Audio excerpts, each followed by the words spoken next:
สมัยเพิ่นเป็นยังบ่าวพอแล้วมือชองพอแล้วจะลือคนพินแล้วหาเด้อเราเข้าใจฮะหาใหม่ให้คอยเด้อยักษ์อันนี้คืออารมณ์ดีแท้มือนี่เนาะสองคนอารมณ์ดีเด้อเป็นหอนเนาะกันหาไอ้มือจริงใส่ลายใหม่ได้กันหาเนี่ยไม่ได้แปลกๆได้3 ฟุตดิเว้ยมีแต่หัว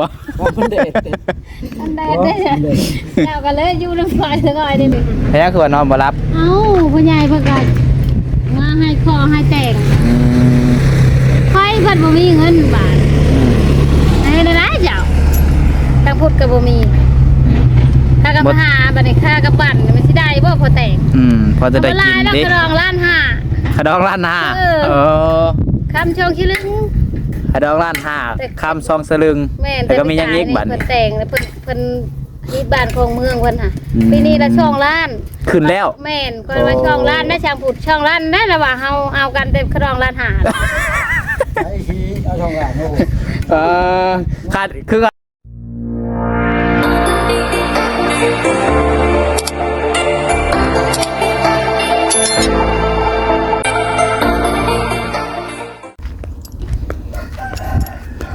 พี่น้องกันเนาะทางสร้างพุทธกับปู่สวยเพิ่นมาเฮ็ดเฮือนน้องดาวแล้วบัดนี้พี่น้องเนาะที่คิดว่าเพิ่นสิบ่ได้มามื้อนี้พี่น้องเนาะแต่ว่าเพิ่นมาเนาะเอาก่อนอื่นเปิดกับทักทายสบายดีสวัสดีพ่อแม่พี่น้อง FC เบิดสุภูสุคนบนสมองสุบอนเพราะว่าสิอยู่ฝั่งลาวฝั่งไทยและก็อยู่ทางต่างประเทศนะพี่น้องการยินดีต้อนรับเข้าสู่ช่อง YouTube น้องพัดชัยชาแนลอีกแล้วพี่น้องเอ้ยมาพบมาพอกันตอนนี้พี่น้องครับพี่น้องมาเบิ่งทางเงินน้องดาวพี่น้องทางสายผู้ช่วยเพิ่นเฮ็ดหยังพี่น้องเนาะเอาก่อนอื่นเบิดสบายดีน้องโอทีสวัสดีป้าลุงไม่ไปโรงเรียนบ่ไปยังคือบ่ไปฮะเว้ยเข้าโรงเรียนบ่ฮะเข้าอยู่มื้อนี้มื้อพักแม่นบ่มื้อพักแล้วบ่ไปเนาะ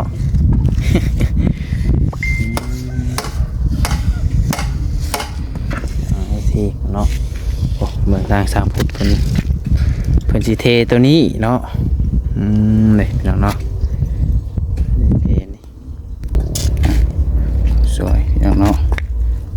ตัวแดดดีพี่น้องเอ้ย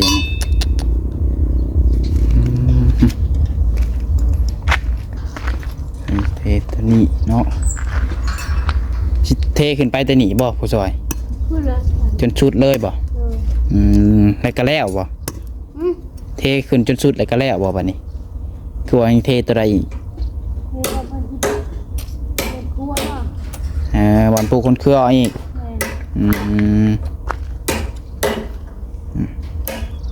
คือเราบ่ได้มาสะดอกมื้อนี้หากบ้านได้ผูกแขนเพิ่นสบายดีเด้อโดย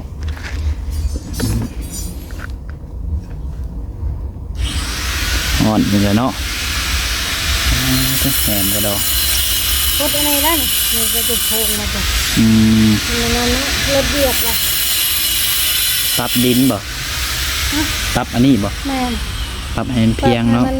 ฮอดบนตัวเทตัวเก่าตอนนั้นเพิ่นเอาไม้เอาจะดินมาใส่เด้จักมือแล้วเทนี่3มื้อบ่เวียงเพิ่นบ่ได้ขึ้นมาบ่มื้อนี้แม่นว่าบ่เห็นเนาะเพิ่นบ่ได้เว้าหยังวันแม่นว่าเพิ่นบอกทุกเจ้าบ่ได้เว้าหยังนะ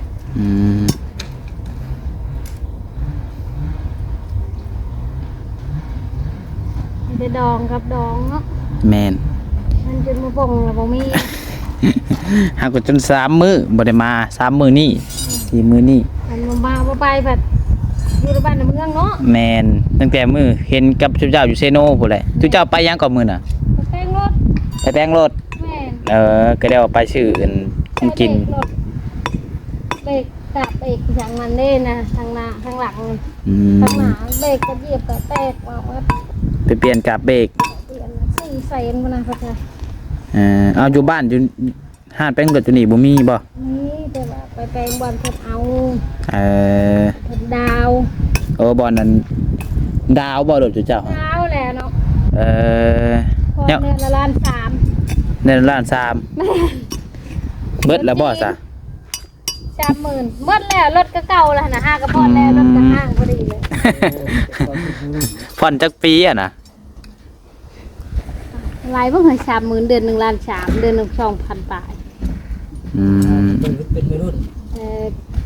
เพิ่นออกรถเพิ่นไปเฮ็ดงานนำลุงช้างแก้วล่ะเพิ่นออกบ่ได้ขี่เพิ่นว่าพออันนั้นพอเป็นจังกับวาง 5,000 เพิ่นว่า นะ วันนี้ล่ะพ้นรถก็บ่แล้วความหัวแล้วดีนะ หืม พ้นรถเดือนเดียว เดือนที่2มาเอาเมีย ทางพูดนี่ได้ แม่ โอ้ย มาหาเงินแถวบ้านแถวเมืองหาพรหากะแล้วนี่ได้ เออควรยุ่มๆอยู่เนาะโอ้ย โอ้ยรู้จักว่าตอนนี้นี่ โคตรเฮ้ย เมาแล้วว่ะรู้จักว่ามีนี่ไม่เมาแล้วว่ะ เพิ่นนั่นเพิ่นผ่อนรถบ่ดาวน์รถแล้วมาเอาเจ้าบัดนี้บ่ แม่น เลยเป็นหนี้น้ำกัน แม่แม่จะเป็นนี่ โอ้สูตรหัวใหญ่อยู่ค่อยก็สิใส่สูตรเพิ่นก่อน เป็นแล้ว นั่นนี่บ่ทางพูดค่อยก็สิเฮ็ดแบบเจ้าแล้วค่อยก็ เฮ็ด ค่อยก็เซียน ดาวน์โหลด ไปหาดาวรถใหญ่เลยก็เอาเมียก่อนดีกว่า หาคนมาใส่ซอยกันเด้เนาะ กัน เออ เอากับบัตรบ่มีชื่อที่นี่ เออ ให้เพิ่นออกก็คือสิบ่แพ้นะไปทางใดออกอะ อืม แม่และรถก็ถือว่าสำคัญเนาะ แม่ครับ คันสิให้ รถเพิ่นก็ได้ อืม กันหาใจายชดแล้วเท่าไหร่ก็บอก 20,000ปลายบ่ 26,000บอก แม่นเพราะว่ารถมันเป็น ร ร ถ ถ จีนเด้ คล้ายๆกันกับพวก คือรถเขาน้องดาวนี่ก็26,000คะแนนสื่อสุดนี่พี่น้องเนาะแต่ว่ารถชุเจ้าบ่ฮอดตี้สื่อสุดนี่มอง24,000 31,000บ่จัก22,000บ่จัก 23,000 เพราะมันเป็นเว็บร้อยแล้ววะ ไว้ว่า ฮะ ของจีนไหน ก็เว็บร้อยแล้วเว็บร้อยจีน แล้วบ่จักร้อย แต่ว่าของน้องดาวนี่คือพอรถน้องดาวนี่มันก็เป็นเว็บจีนแต่ว่ามันเป็น110แต่ว่ามันเป็นรถจีน26,000ตัวพวกนี้นี่ซื้อสดตามที่จุมข่อยซื้ออันไปซอยเรือ คนทุกคนยากนะตามที่เคยซื้อมา ผ่อนละ30,000วาง 5,000 อืมเล็กกระตอกจนบ่เข้าเนาะมันยาวพวกบ่จักสร้างพุด วัยรุ่นเนาะเด้อวัยรุ่น เดี๋ยวนี้เฒ่าแล้วบ่เดี๋ยวนี้ มากันแล้วรถพอดีรถเก่า อย่าไม่ต้องยาว เก่าก็ดีกว่าบ่มีขี่เนาะมันคันมันไปได้ก็เก่าก็อย่ามันนะฮอดจุดหมายปลายทางคือกัน ยาวทุกคนเลยเนาะ แม่นขนาดรถเฮาก็ตั้งแต่ผู้ใดหารถเมย์เฮาอะตั้งแต่2000นั่น2012 เอาผิดคนแล้วเปิดเนาะ เดี๋ยวนี้เอาไปก็ทุกคนยากเนาะลำบากตะเก็บน้ำเนาะ ไม่ได้ครูสาเนาะ บ่มีเนาะให้เฮ็ดได้ อืม ถ้าใช่พ่อแม่ก็บ่มีเด้จ้ะ แม่น ความลำบากไว้นี่แหละเต็มอยู่นี่เลย แม่นเก่าก็อย่ามันรถเก่าเข้าใหม่เฮาเนาะ แ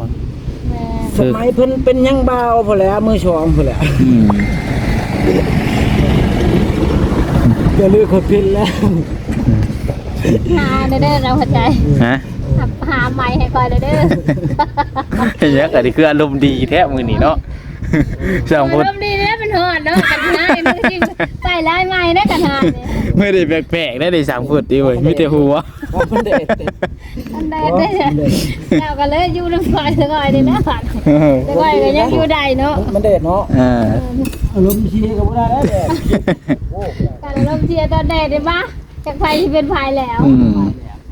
มันว่าใหม่แล้วเด้อพ่อแม่ชี้แล้วแหละ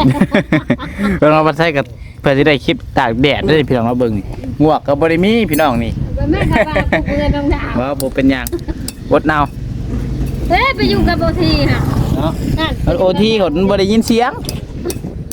บ่ได้ยินเสียงว้าวเลยเฮ้ยเนาะไม่ก็บ่มีบ่คือว่าเวียงได้แล้วอยู่ตั้งแต่เฮือนน้องจ้อยก็แล้วปะกล้องไว้อยู่พี่ก็ว้าวได้ดาว มีไปทางไหนก็เนาะ ตัวแรกกับพันนี่ อันนี้เพิ่นว่าอันนี้เพิ่นอยู่เพิ่นก็สิไปคือหาไปนะว่ากันดอกงานหยังอะไรเนาะ แมน ถ้าบ่ไปก็อยู่ในบ้านเมืองบ่ใช่เอ้ยในใจจะก็ไปโยกมันบ่มีเงินไปเนาะ โดย ที่เพิ่นที่โตเด้ฉันเจ้า แมน เจ้าเฮ็ดก็สิก็ยังให้หมู่มาอยู่นำ อย่าให้หมู่มาจะได้เงินหมู่แล้วเนาะคือกัน หาเงินได้บ่ใช่หาเงินไปสิแต่งงานเลยครับ ยังไม่ได้แต่งบ่นี่โอ้ สิขอเงินบ่แม่นสิ อ่า เด้นี่ขออันนี้เทนี่นะพ่อแม่ให้แล้วก็เก็บไว้น่ะ ยังไม่ได้แต่งซ้ำฮู้จักกันนี่จักปีแล้วซะ รู้จัก ฮอดแล้วบ่ปี รู้จักกันรู้จักเอาปีใช่ไหม อ้าว อ้าวบ่แม่นว่าบ่ฮอดแบบว่าเพิ่นก็สิเนี่ยถ้ามักกันกับเมียนะถ้ามักเพิ่นก็ถ้ามักเลยบ่เช้าบ่ฮู้น่ะ ไปขีดยางไปเก็บขี้ยางนำลูกอยู่พุ่นปลากระดิ่งผม โดยได้เห็นกันบ่บัดนี้ บ่มาแล้วกันเป็นกันอยู่เราบ่ได้เว้าเวลาน้ำดอก แต่ว่าคนบ้านเดียวกัน เพิ่นมาด้วยกัน ยังหักเจ้าเสมอ น่า อะไรผู้ใหญ่เพิ่นล่ะอบรมให้เอาอะนะมันเป็นนานๆดอกบ่แม่น โอ้เรื่องของเรื่องนี้ยังบ่ทันได้แต่งงานเนาะไปเลยคือเดี๋ยวชูเจ้าแต่งกันข้างแน่เลยได้ ยังครอบเคยสิ โอ้ ผู้น้อยตัวหนึงครอบผี อะไรมี เดือนได้เว้ากันสิแต่งบัดนี้ โอ้ยคนแรกมาปงเขาพุ่นล่ะ ยังผู้ใหญ่เพิ่นให้แต่งหมดเลย จนผู้ใหญ่ให้แต่ง แต่งคือกันเพราะว่าเฮาได้เว้านำผู้ใหญ่มาได้ผู้ใหญ่เพิ่นว่าเดือน5เดือนนี้เพิ่นนัดเดือน4ปีนี้นี่ถ้าบ่มีก็ประกอบคืนแล้วยังบ่ท่วงบ่ทันได้พ่อแม่ไอ้น้องเอ้ยล่ะเพิ่นก็สิยับไปให้อีกแล้วเนาะ เว้ากัน เดี๋ยวว่าเฮาบ่มีเนาะ โดยเว้ากันนี่เดือน4มื้ออื่นมื้อนี่ เว้ากันเดือน4นี่แหละผู้ใหญ่เพิ่นนัดให้นะมือเพิ่นครอบเคยจังหั่นนะ โดย แต่คันว่าแต่งก็บ่แต่งดอกเพราะสิว่าเขียนใบน้ำตาลการกลมเอาซื่อเพราะว่าให้น้องฮู้ทั้ง ได้สิเป็นน้อง บัดนี้เพิ่นว่าบ่ให้แต่งก็โยกจังได้ว่าแล้วใช้จ่ายช่องคนแต่ก็เดี๋ยวบ่อยากแต่งแล้วมันบ่มีนี่แหละ จะอยู่นำกันเลยเนาะ อยู่กันเลยก็เป็นหยัง แต่ว่าเพื่ออนาคตเว้าบ่ได้เด้เนาะ นอนก็บ่หลับก็ใช่เอ้ยผู้มือนี่ พยาคือว่านอนบ่รับ เอ้าผู้ใหญ่เพิ่นก็มาให้ขอให้แต่งค่อยเพิ่นบ่มีเงินบาทให้ได้เจ้าตั้งพุทธก็บ่มีค่ากับหาบัดนี้ค่ากับบัตรมันสิได้บ่พอแต่ง พอจะได้ เวลา กิน แล้ว ดิ กระดองล้านห้า ขดองล้านห้า คำชงชิลึง ขดองล้านห้าคำซองสลึง แม่น แต่ก็มียังอีกบัตร เพิ่นแต่งแล้วเพิ่นที่บ้านของเมืองเพิ่นค่ะปีนี้ละช่องล้าน ขึ้นแล้ว แม่นคนว่าช่องล้านได้ช่างพูดช่องล้านได้แล้วว่าเฮาเอากันเต็มกระดองล้านห้า ไอ้ที่เอาช่องว่างโอ้ ขาดคือขดองนี่จันแต่งเจ้านี่ล้านห้า แม่น คำชองสลึง แม่นบ้านเดียวเอาบ้านเดียวกันแหละกระดองล้านห้าคำชงชิลึง หมูครอบเคยตัวหนึงหมูทางหมูแก่ตัวหนึงงัวตัวหนึง มันยัง เท่านั้น ขึ้นบ้านให้ได้จังไง ยังมีอยู่บ่นี่ ไม่แหละ ตั้งว่า2,025เลยนี่ แม่นแล้วบัดนี้หัน มันขึ้นแค่ดอก บัดนี้เพิ่นขึ้นบัดนี้หันช่องล้าน สิขึ้นขดอง2ล้าน แม่นเพิ่นขึ้นแล้วเพิ่นตั้งแล้ว เพิ่นก็อยากไปก่อนไปก่อน เพิ่นแล้วแล้ว โอ้ แต่ว่าทางพูดสิบ่ให้2ล้านให้แต่ล้านห้า ล้านห้าก็บ่ได้ให้ป้องหมดพระชัย บ่ปงเบิดนี่ แม่น เบิ่งเท่าใดบัดนี้ ล้นเดียว5,500เจนนะปกคาดไว้ ยัง มีเนาะ แต่พอช่างพูดจึงเอาคอยเขาบอกเขาเดินกระดองล้านห้า ทั้งหมดน้องห้ายังบ่ทันได้แต่งเนาะ ว่ากันยังบ่ได้แต่งนี่คือเฮ็ดได้จะขึ้นช่อกันเพื่อแม่พี่น้องอีกที ล้านห้าเขาน่ะเป็นเงินนั่นบาทกับ2,000 บาท แม่นบ่ได้ 3,000 5,100 2,500 2,500 ซะ เอ้ยปานนั้นยังบ่มีแต่งมีอะไรได้ แล้วก็คำซองสลึงนี่ก็มอง ของชลึงกาข้าวชลึงนึงของชลึงนึงเลยชลึงนึงกับป้าไว้ มอง 30,000นี่จบประจักษ์แล้วงานประจักษ์ฮอดบ่บ่ฮอดได้เนาะ ฮอดแล้ว มองหมื่น ทำจองชลึงกะชื่อแต่ชลึงเดียวให้ก็10,000ชลึงนึงก็7ล้านเนาะ ประมาณ10,000กว่าแล้วงานเนาะ แม่น เพิ่นก็บ่อยู่แข่งได้แล้วนี่ สู้นี่สู้เพื่องานแต่งบ่นี่ แต่ค่อยๆเข้าใจกันอยู่แล้วว่าบ่แต่งก็ได้เว้ากันกับสมุดนะอันนี้พี่น้องเพิ่นก็ว่านั่นฮอดมือนั่นหมายให้ขอให้แต่งเพิ่นคำบอกกันไว้แต่ค่อยจะเฒ่าจำนี้ล่ะโอ้ยแต่งไปยังวะ โดย ได้เงินไว้ชื่อน้ำมันรถมาเที่ยวมาเฮ็ดเฮือนให้ลูกๆนี่ดีกว่าได้ปะ แหมบ่เบิ่งคักเนาะ โอ้ยเนาะ กลางแม่เนาะ เขาต้องบ้านคอยช่องล้านแล้วสมมติว่าเอาบ้านนอกแหละชื่อแรกจะหาชิบเอา โดยกระดอง2 ล้าน แม่นเดี๋ยวนี้ให้ช่องล้าน ข่อยก็เชื่อนไม่เท่าข่อยก็คือบ่เอา2 ล้านนี่เนาะข่อยใช้เอา5 ล้านข่อยนี่ ฉันก็บ่อยู่ตากแดดตากฝนแบบนี้แหละ ขึ้นอยู่เลยว่าจะ บ่แต่งบ่เอาบ่แต่งบ่ อืม มีเงินแต่งแล้วสู้ไปเลย เยอะตากแดดก็อยู่ว่านั่นแหละหัวเว้ากันแล้วหัวจะว่าลมดีและช่างพุดมัน แน่ มันบ่ลมดีนะได้ขึ้นว่าใช่ไอ้น้องเพิ่นมาเว้าแล้วเนาะฮอดเดือน4ได้ลูกหลานเอ้ยได้ละบ่เพิ่นว่า แน่ มันก็บ่รวงบ่ลายดอกขะดองก็ล้าน5นึงเพิ่นว่า อืม คำก็ชึงนึงเพิ่นว่าล้าน5ได้5เศษก็ยังบ่มีบัดได้เฮ็ดได้ เอาพี่น้องเอ้ยเนาะบางเทื่อมี FC เห็นใจเนาะบางเทื่อ FC เพิ่นเห็นใจแต่งไม่ให้สร้างพุทธเนาะ คืออันว่าง่ายๆกับประมาณ10,000 กว่าบาทพี่น้องเนาะ15,000นี่น่าจะแล้วเบิดงานบ่เพราะว่าข้าม2สลึง ต้องชึงก็ชื่อให้ชึงเดียวชึงนั่นแหละปาก ข้างไว้ ข้างไว้ แต่บัดนี้หมู่น้อยกับไปสร้างกัดบ่เกินนั่นตัว500,000บ่ ตัวละ1,000ก็600,000ขอบเคยอ่ะนะได้ขอบยังอีกขอบล่ะคือมีแต่หมู่ทาหมู่แก่ก็ประมาณตัวช่องล้าน ได้เว้ากันกับช่างพูดเว้าแล้วฮู้ว่าเว้าหัวให้ได้เฮาเนี่ยหมู่เป็น4 50ล้านยังแต่งได้เจ้าตรองล้าน5แต่งบ่ได้บ่ช่างพูด มาพังนำกันเด้อพ่อแก้วพ่อ เรามาได้ทางใดเด้น่ะเนาะเด็ดลอยอีกเนาะว้าเด้อ สวัสดี โดยมาพังนำกันเด้อนี่เด้อ ยังขาดองใช้ เด้นี่สั่งพูดแล้วว่า โอ้ยช่างพูด ดอง ล้านห้า ทั้งแสน คอเจ้าล้านได้แต่พูดคนขึ้นแล้วก็ว่าคนมาแล้วว่าเขาเอาเจ้าแต่พี่กายในแต่กระดองล้านห้า ได้แล้วเหรอ คนกลับช่องล้าน เนาะแล้วก็บ่ให้เลยเนาะเอากันตั้งแต่กระดองล้าน5 ตอนนี้มาแทนจ่ายหลายเนาะ เดี๋ยวบ่ทันได้ลูกกูเนาะจะได้ลูกเคยแหละมันยังขึ้นยังราคาจะได้ราคาอยู่เนาะโอ้ลูก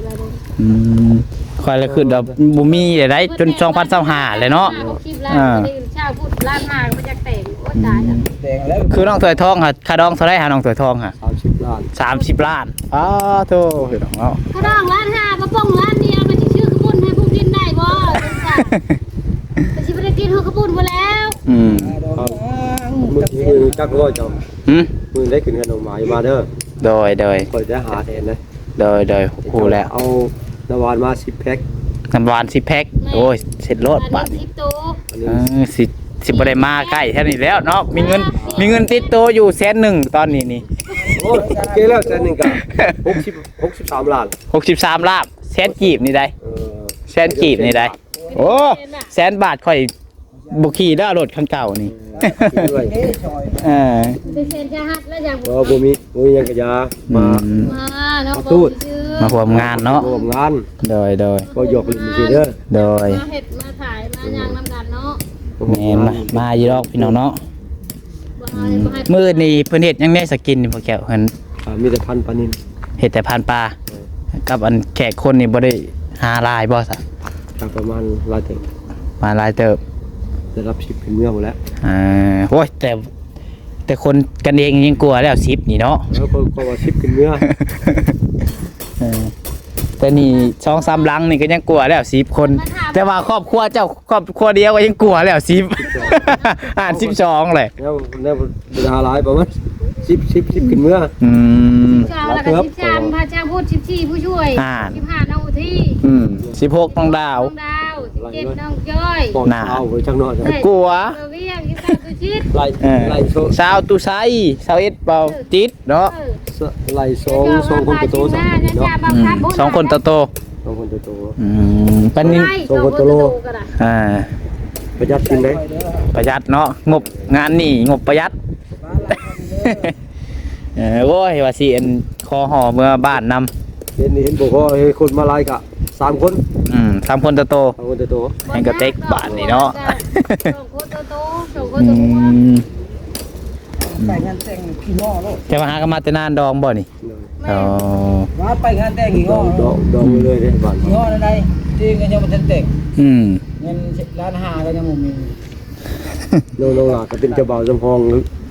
ผู้สาวสำพองจิตตัวไว้แล้วจักสิได้มาบ่ได้มา ฮะ เสร็จรอดบัดนี้สิได้เอ็น ประชาชนห้องยึดเตือไว้ก็ จิตตัวไว้แล้วอยู่บ้านนั้นน่ะสนุก เถอะจะสิได้ลูกไผ่อยู่บ่จักบัดนี้เนาะ จิตตัวไว้แล้วบ่มาครับเขาบ่มาจิต ลู ตัว ก ไว้ ไผ่กระบอกเป็ดนี้ครูชำลอง ผู้สำพองเด้ อ่า จักบัดสิเอาไปเด้ผู้สำพองเอาน้องจ้อยบ่ อืม อ้าวบอก น้องจ้อยโทรเอาอันสาวปฐมแงวออกมาอีกเนาะ ไผ่สาดงแงว น้องนุ่นแล้ว น้องนุ่น น้องจ้อยเนาะ สาวสำฮองติสาวสำฮองโอ้ยพี่น้องเนาะแดดอันนี้เนาะ ไว้คนไปอยู่เด้อ เอาไปนี่คนสิเทนี่พี่น้องเนาะเอาคือว่า เราไม่ได้อยู่ดอกเพราะเป็นกำลังใจให้มัน โอ้ยคอยกะสิไปปะได้บาด ไปได้ เด็กเนาะคนสิเทตัวนี้พี่น้องมื้อนี้เนาะ เอาตั้งล้านหา หาใจทำงานใจ สาวพุทธเพิ่นจะมาเฮ็ดแล้วนำจังเนาะสู้ๆเด้อช่วยเข้าห่มก่อนเด้อ เด้อเด้อ ฮะโอที หน้าสิก็เงือกคือว่ากระบาดเลยกระบอนเลย โอเคเด้อพี่น้องเด้อสำหรับคลิปนี้ก็อัปเดตให้พี่น้องเบิ่งประมาณนี้แหละพี่น้องเนาะทางพุทธกับผู้ซอยผมบ่ลินบ่ฮู้ก็นำพี่น้องเนาะพอได้ฮู้คือแต่ว่าค่าดองนี่ยันบ่ได้ฮู้ได้เนาะ กินไงเนี่ย มันคือมีผู้รักผู้ใหญ่ FC เพิ่นอยากแต่งงานให้สร้างพุทธพี่น้องเนาะประมาณ 15,000พี่น้องแต่งเมียให้ สั่นแหละบ่ได้เมียได้เนาะ เอาโอเคพี่น้องคลิปนี้ก็ประมาณนี้เด้อพี่น้องเด้อขอบคุณ FC ทุกคนที่เข้ามาชมเนาะสุดท้ายนี้ก็ขอลาพี่น้องไปก่อนพี่น้องขอกล่าวคำว่าสบายดี